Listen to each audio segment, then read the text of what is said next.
Hey everyone, this is Aaron with Crypto Trends. Today, May 17th, busy day. May 17, 2019. Talking about, well, please keep in mind that this is not financial advice, just my opinion. And this is like a no hype type of thing or anything like that, okay? I have my serious face on, my trading face, instead of my regular video face. And that's because things are heating up and actually really getting serious. And we'll cover that in this video. We're covering TKY, the key. If you haven't heard of the key, I highly suggest you take a look at it. And I have several videos on it. Go to my channel, go back, scan through, watch all the videos I have on the key. It is, well, let's put it this way. Look at the title of the screen. TKY and PBoC. Do you know what PBoC is? PBoC is the People's Bank of China. And on here I have the most important crypto. That's right, the most important crypto. TKY. What's going on? Digital RMB. Okay. Also on here, do you really think that 400,000 Bitcoin, that's a piece, 400,000 Bitcoin, is that possible? You tell me. Okay. We're going to be taking a look at one of the most important and telling articles that we've seen in a year. Okay. This is really should give you the magnitude and the scale of and the importance of crypto as a whole and where it's going and how the key TKY is involved in all of this. Let's go on. First, let's go take a look at the key and where you can find it. Okay. So there's TJ. Hey TJ, thanks for watching. So let's go to CoinGecko. Okay. And let me do a quick refresh on this so we can see where we're at. We're at a pathetically low 220 billion. Okay. Go up here in the little search box. Type in TKY. There it is. Okay. Then you go to their, yeah, you can see where they're at. 7 days up 27%, up 5%, up 6%. You know, okay, fine, you get it. They're making moves. And they're near their historic lows right now, guys. They're near their historic lows, and they're a fifth of a penny. That's how much it costs right now, a fifth of a penny. 0.00235 whatever. Okay. Anyway, where can you get this guy? You can get him on KuCoin. You can get it on KuCoin. Let's go and check the Reddit so you guys can see where you can do your research on the key. You see where I click there? It's always posted at the top. This is under the Reddit, and it says the key essential information, and they mean it. Check out their achievements, their advances. Catherine Lee, Chairwoman, CEO. Here's the exchanges they have. Here's their supported wallets. They have it all spelled out for you. So on desktop, you get a Neo. Notice Neo has been climbing, guys. The key's on Neo. For now, that we know of. So you have your desktop wallets and your mobile. The good old O3, right? The O3 wallet for the Neo people out there. Yay. And so on and so forth. So as far as wallets on which one to do your research, ask the people on the Reddit which ones they like and stuff. I'm not going to recommend any particular one, but just do one that you like. Okay. So that's the wallets and stuff. And then you have their progress and partners. Look at all these links here. Look at all that. Very, very open. And then they have a bunch of meetups, and then they have past AMAs. Okay. Now the key is serious. They're actually a serious coin. I've been talking about them a lot. They do not advertise. They do not market. They do not do this or that or other garbage that a whole bunch of other cryptos are doing. They're serious. They're down to business. They have something in front of them they have to get done. They have to. It's a matter of national security, national stability, and now it looks like, well, we'll get into this article. Okay, and the link is below to this article. And I suggest you give it a long, slow read and then read it again. But the key is serious, and it's at historic lows. Yeah. You can take a look at the key. Yeah, this is a real serious video, guys. This is like serious stuff. None of this BS or whatever. And I normally don't talk about, BS stuff. I'm just saying, like a lot of other garbage that you hear out there. Yeah, this is not it. It's time to get serious.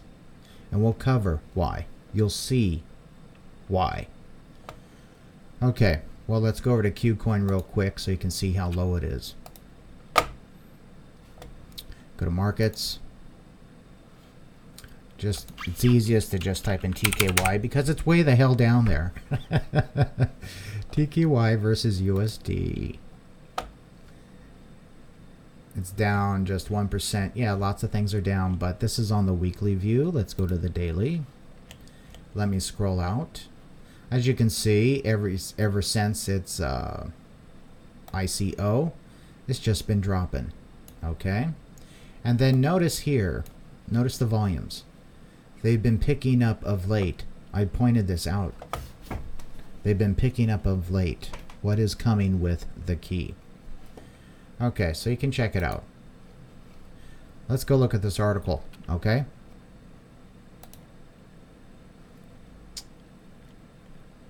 Here it is, done on Coinbase, CoinDesk. Digital renminbi, a fiat coin to make MO, which is part of the monetary system, how they categorize liquidity of currencies. So like cash would be MO, and then you have like checking, savings accounts and stuff, M1, M2, that type of thing. Okay? A fiat coin to make MO great again, i.e.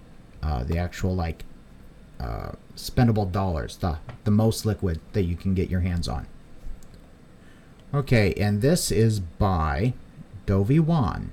Well, thank you, Dovey Wan, for a great, fantastic article.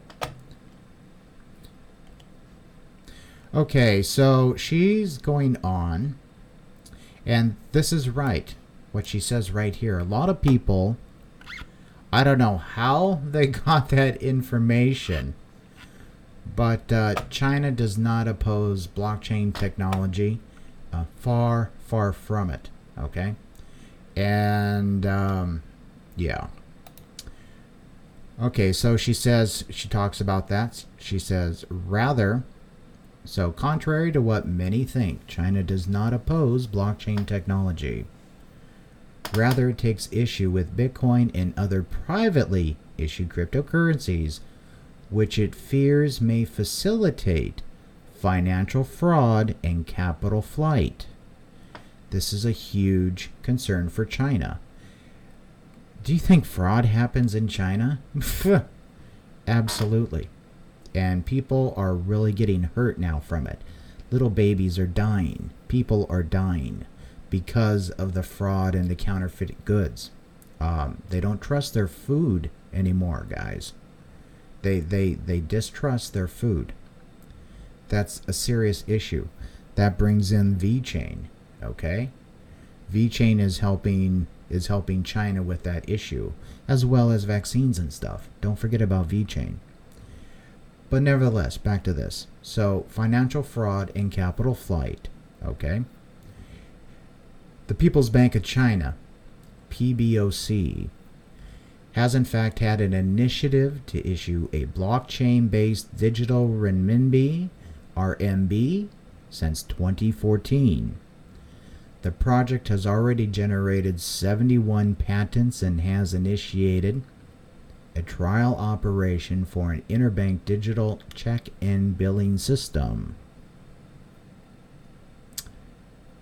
If successful, this digital RMB project could expand the central bank's influence over both the domestic and international economy. It has broad implications for the let me read this again. It has broad implications for the geopolitics of money and for the future of private cryptocurrencies such as Bitcoin. To understand the PBoC's motive, we must first distinguish between the digitalization of fiat currency and digital fiat currency. They're not the same. Each has a very different impact on the money supply and the power balance between central banks and commercial banks. Okay, so they're talking about the banks in China. I mean, really hardcore stuff. This is not XRP level stuff. This is way deeper. Okay, forget about XRP level stuff. That's anyway, fluff. Okay, the digitization of currency, which stems from the advent of electronic payment clearance and mature interbank IT systems, allows commercial banks and more efficiently and independently generate the credit flow that expands broad money supply, or M2. Yeah. By contrast, the digital fiat currency, enabled by blockchain technology, affects the base currency measure known as M0. Okay? So M0 is like the most liquid. This is interesting as well. Like every paragraph in this is interesting. Traditionally, central banks directly control base money creation destruction, but have only indirect power over the broader credit flow driven monetary supply. Now, with digital fiat currency, they have the potential to bypass commercial banks and regain control of currency creation supply end to end, thereby structurally centralizing their power in policy making. What does that basically say? It basically says that China wants to regain control of their currency. China wants to regain control of their currency so it can be controlled. Sounds similar to the US. Okay? Sounds similar to a lot of other countries. Okay? You can take it from there. Yeah. So going on with this thing. The PBoC's interest in this solution comes as highly advanced digital payment systems like Alipay and WeChat have created a cashless and cardless economy. Yeah, about 80% of their population use those. So there's hardly any cash currency actually swapping hands and stuff like that. It's mostly digital. So this form of currency digitalization, built upon a network of commercial bank accounts, operates at the M2 level money supply. Okay, great. By contrast, the digital RMB would be integrated into M0, thus restoring control and influence to the PBoC. As the vice president of PBoC, Fan Yifei, put it in a public interview, with the help of technology innovation, we can gradually transit into issuance and circulation of digital RMB and impose effective supervision of in the private sector. Yeah. Their money, the things is they're getting cheated big time. Like in the US. You know something's wrong, but you can't quite put your finger on it. Why are we the strongest economy in the world, and yet look at the unemployment rate and stuff like that? What is going on, guys? Right? Yeah, China's seeing that too. So they want, in a bad way, to get control back of their monetary system. Big time. Let's see, going on down here.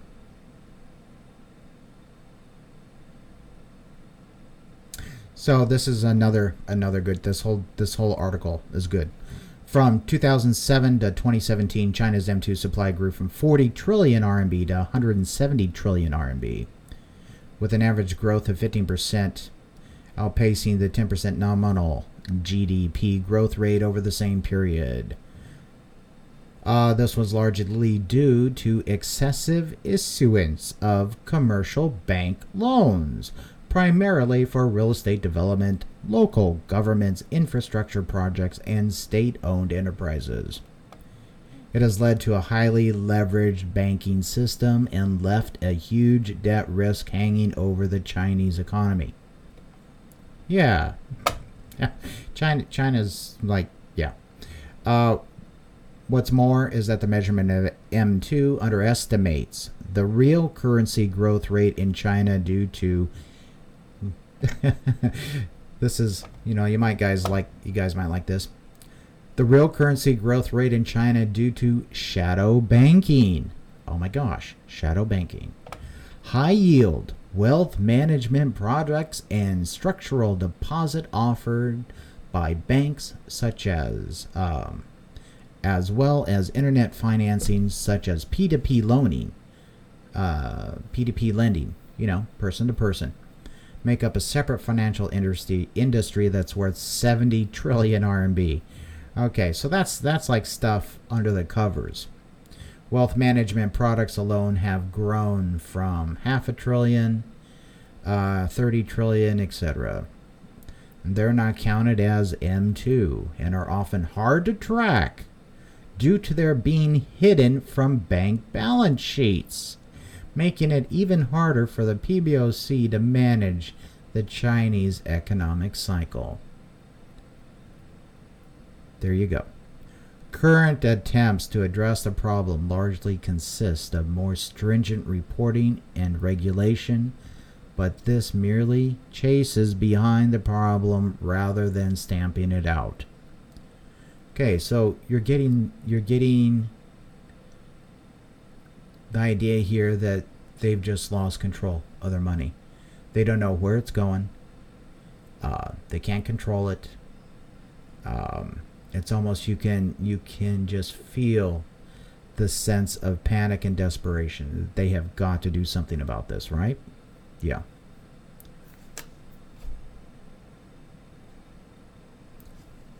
Design methodology. While the PBoC, now this has to deal with the key, and we'll point out, okay?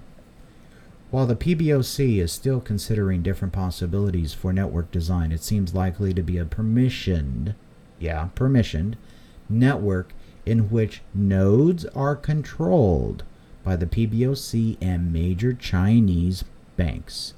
This suggests transactions will be visible to the bank and government, but not the public. Yeah, pretty much like it is now, okay?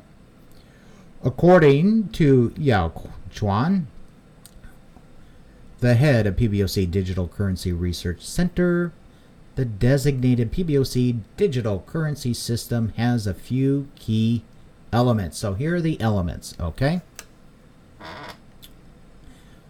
Right here.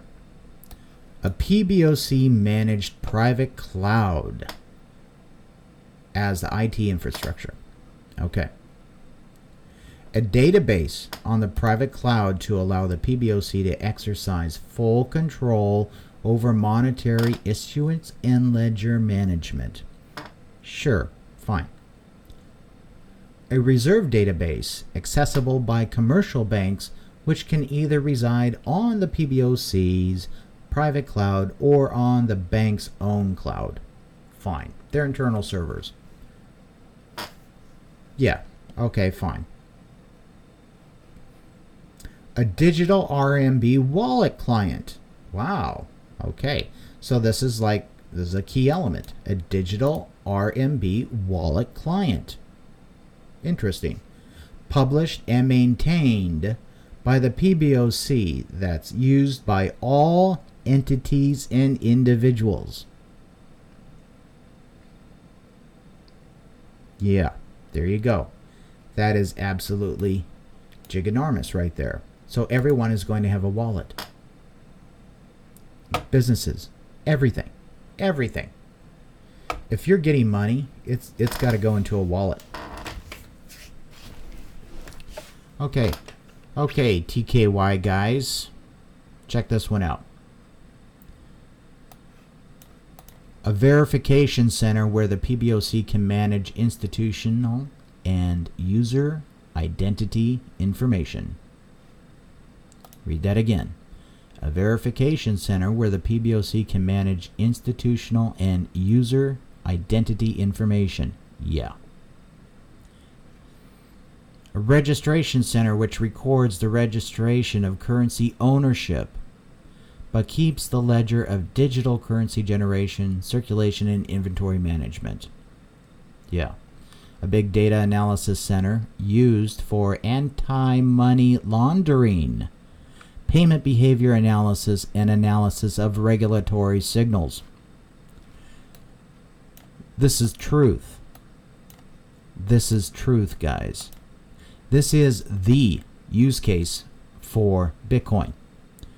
The use case for Bitcoin is, everybody says it's a store of wealth. Well, no, that's because of its use case. Its use case is for traceability. Its ability to track. That's its use case. That's what gives Bitcoin value. And value and price are different. Think about it, guys, before you go off and yell and argue at me and stuff. The US, the dollar, we have the military that backs the US dollar. That's what gives it value. You accept it or you're in trouble, right? Yeah. Anyway, so identity information. How does this tie into the key? That's what the key does. So they're saying we have got to have some way to identify what is going on here. This is exactly what the key's been doing. And the key has been working with the People's Bank of China. Okay? It's not just some little thing where they say, "Oh, hi, how's it going today? Oh, great." No, they've been working on developing things in the background with the key, the PBoC and the key. It's hush hush. We're not allowed to hear, but this is the first information that we got about the key, and it doesn't say the key anywhere in this, but they've been working with the PBoC and they do identity verification. And the thing about their identity verification is it's not like some Facebook login. It is undeniable and irrefutable. Without a doubt, undeniable and irrefutable. So they will know beyond a doubt that if you sent a transaction, it was you. Period. No escape. So, moving on. So they're checking out the, let's see here. If there's anything. There's a lot more important stuff here. I'm just checking into this one here. Hold on.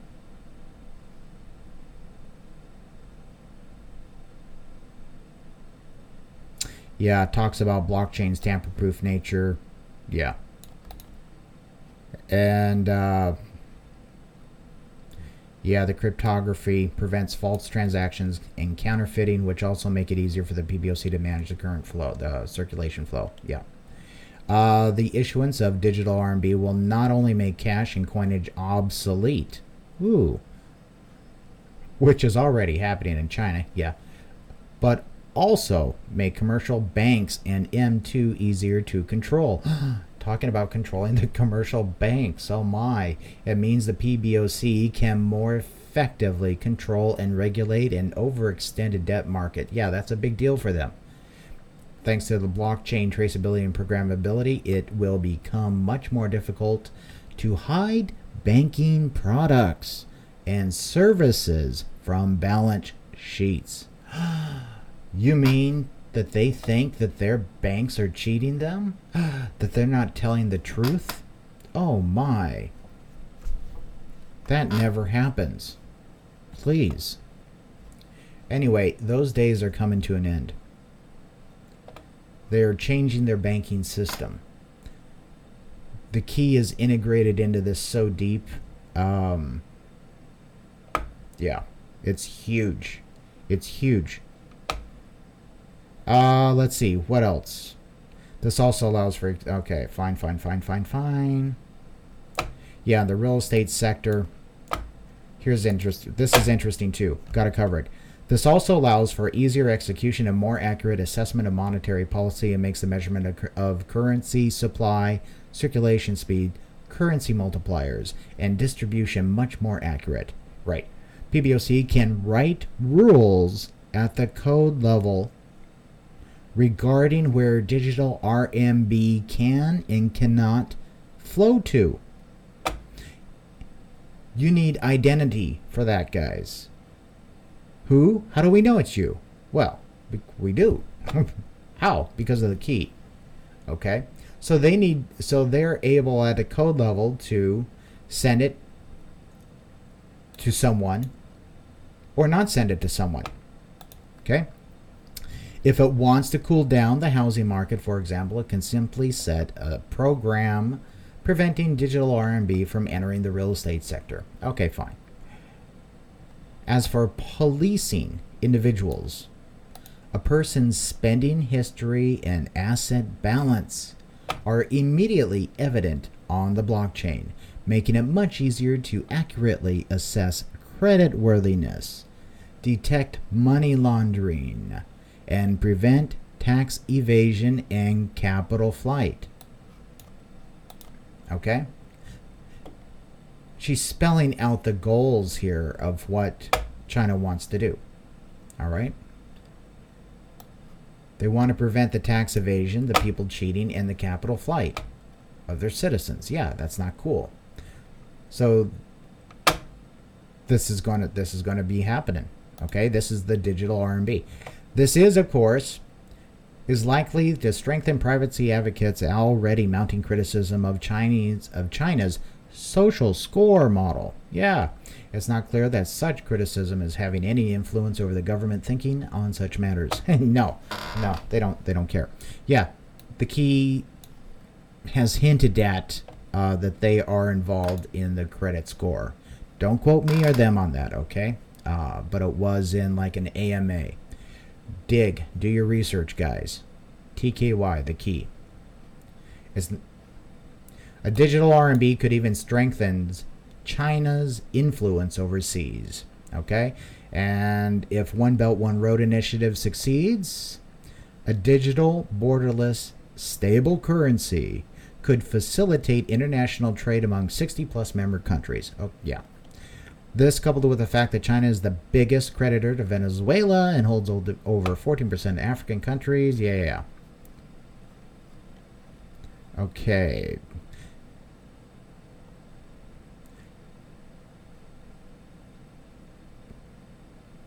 So China has a rigorous effort of de-dollarization. That's for sure, where they're reducing U.S. dollar assets in both its foreign exchange reserves. It's increasing its gold reserves and has been doing that for quite some time. Selling off U.S. Treasury. Yeah.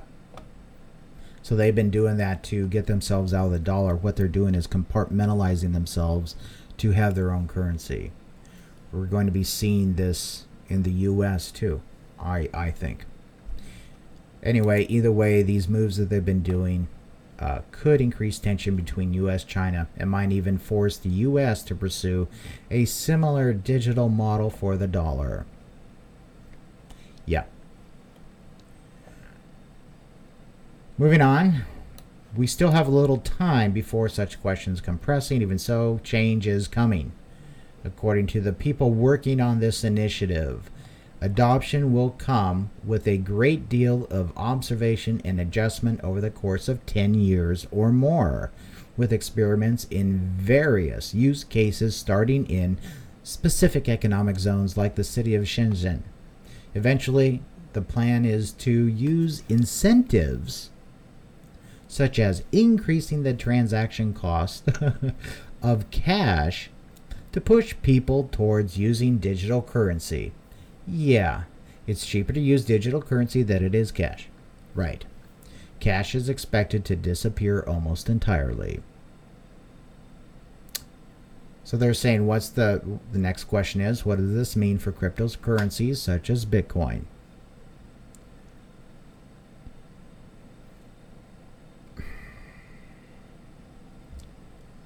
Basically, it's when people start seeing their cash flow out, when they see that they are going to be tracked 100%, that they are no longer going to be able to weasel out of anything, that they're not going to be able to conceal their money or in any way. What do you think that is going to do to the Bitcoin market? And then there's going to be some others as well.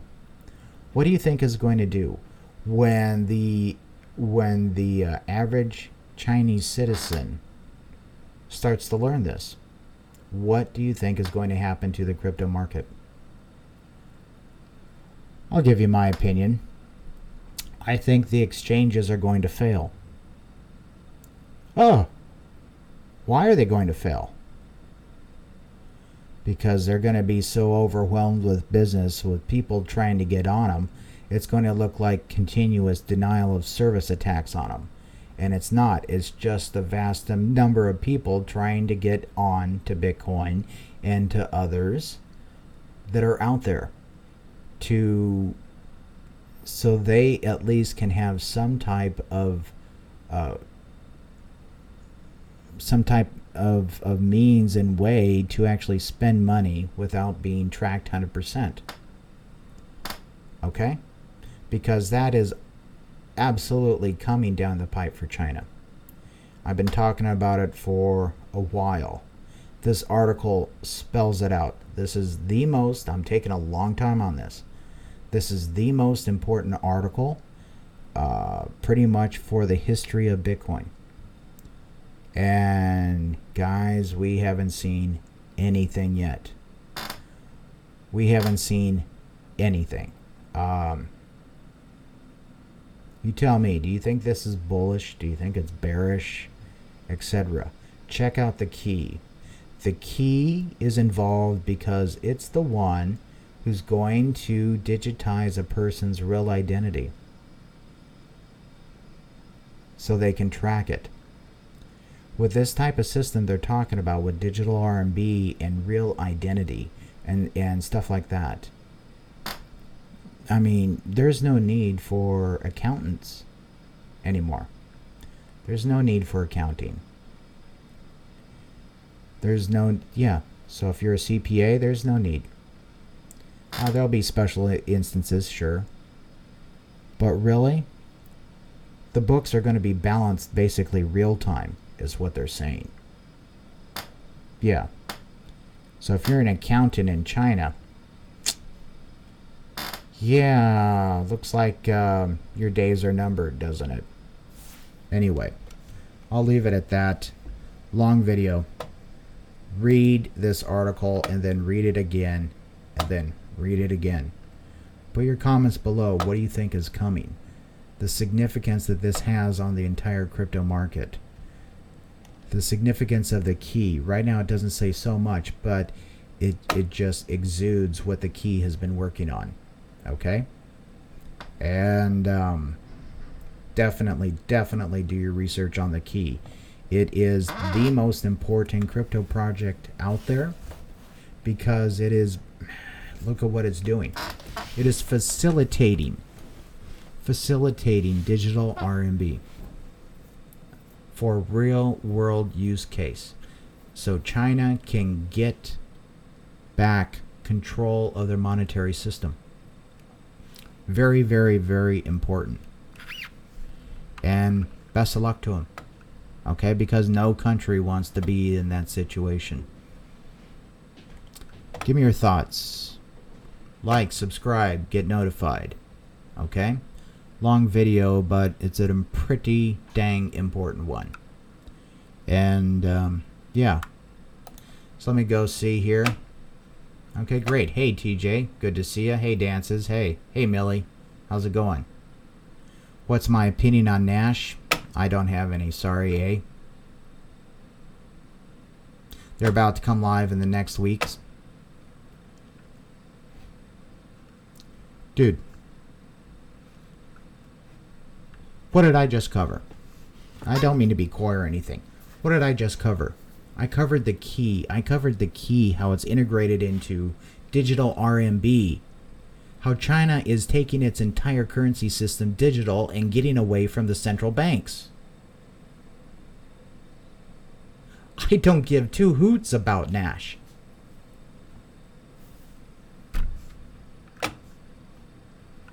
Anyway, apologies. I don't mean to be coy or anything like that, but it's time to get serious about these crypto projects, okay? 98% of them are going to fail. Big time. So out of 3,000, you're probably looking at maybe 20, okay? 20 that are worth anything. The Key being one of them. VeChain being one of them. Bitcoin being one of them, okay? You have Digibyte. You have a few others that are out there. You have Matrix AI, which is man. That's that One Belt, One Road initiative. Check that out. And then, yeah, there's some others I'm leaving out. But for things that are just now trying to go out and look for customers and clients and stuff, guys, come on, get real, get serious. If they're still looking for customers and clients right now, it's they're falling on hard times, man. They're falling on hard times. Anyway, nevertheless, thanks for watching.